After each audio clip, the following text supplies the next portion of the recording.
Silakan.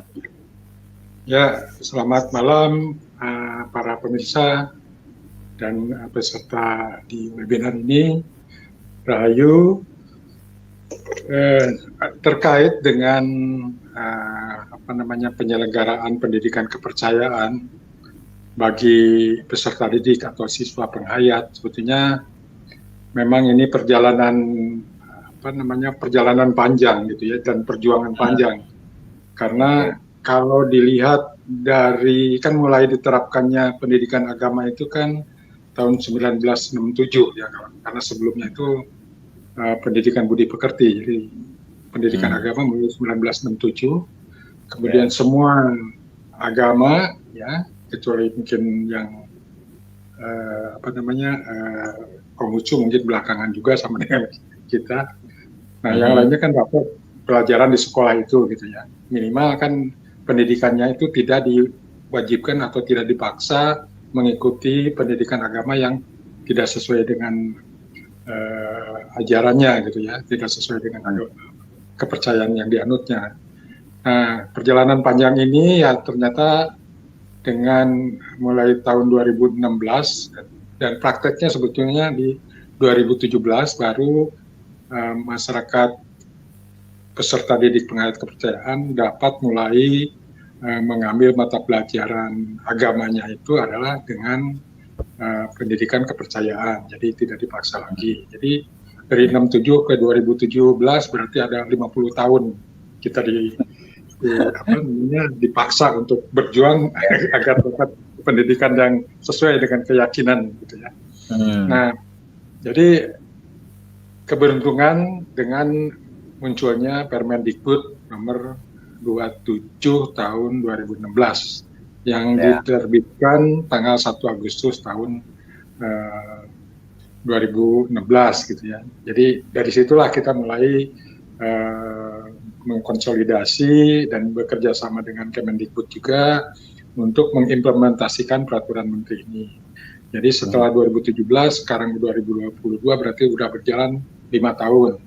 Nah, memang selama 5 tahun ini cukup banyak perjuangan kita dengan bullying, dengan macam-macam hambatan, mesti berkali-kali menghadap sekolah, berkali-kali menghadap ke dinas gitu ya, dalam rangka agar Permendikbud ini bisa dilaksanakan gitu ya. Karena tadi bahwa Permendikbud itu kan secara regulasi sebetulnya kan tidak terlalu kuat gitu ya. Jadi ini bisa saja sewaktu-waktu dicabut juga kan, tergantung selera menteri nanti.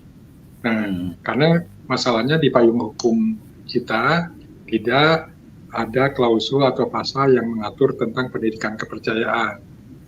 Nah, sebelum adanya peraturan Mendikbud ini, sebetulnya kita juga sudah banyak yang melakukan rintisan-rintisan ke sekolah-sekolah dengan bermodalkan pasal 12 di Undang-Undang Sisdiknas nomor 20 tahun 2003 itu.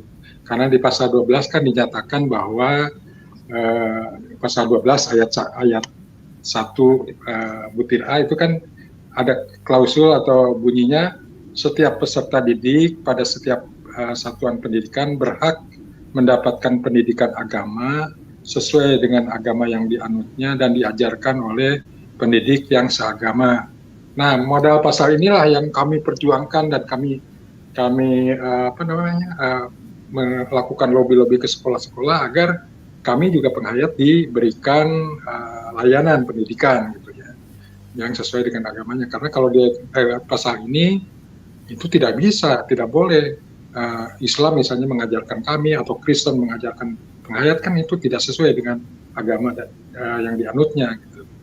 Nah, walaupun di situ banyak yang menyatakan bahwa loh, itu pasal itu kan berlaku bagi penganut agama, kepercayaan kan bukan agama, jadi tidak berlaku pasal itu untuk para penghayat. Gitulah alasan dari para penentu kebijakan itu.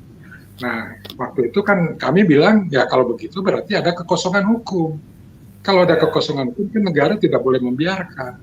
Makanya kita mendesak supaya waktu Pak Dirjen, ya ke Pak Dirjen sebelum yang sekarang itu kita udah desak-desak itu negara nggak boleh membiarkan ini, sampai ini kan berarti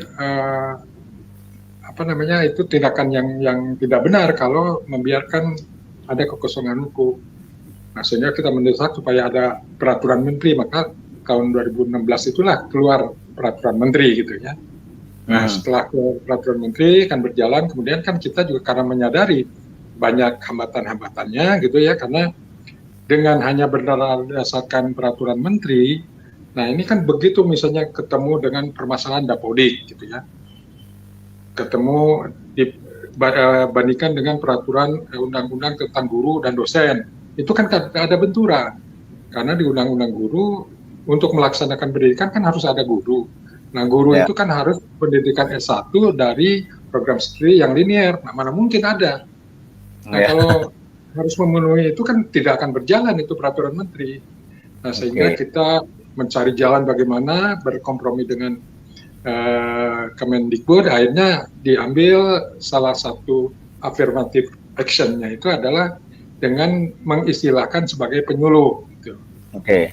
Jadi bukan guru tapi penyuluh, tapi untuk menjamin kualitas itu juga si penyuluh ini minimal pendidikan SMA, kemudian harus diberikan pelatihan, kemudian juga diuji kompetensinya melalui sertifikasi kompetensi yang dikeluarkan oleh Diknaker. Nah, itu berjalan. Nah, hingga sekarang kondisi pelaksanaan penjelanggaan pendidikan ini bisa berjalan di 17 provinsi.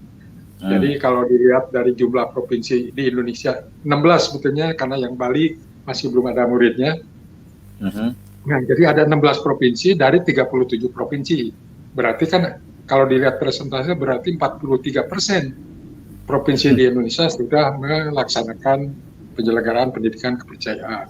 Kemudian kalau dilihat jumlah kabupatennya yang melaksanakan ini, ada 75 kabupaten kota.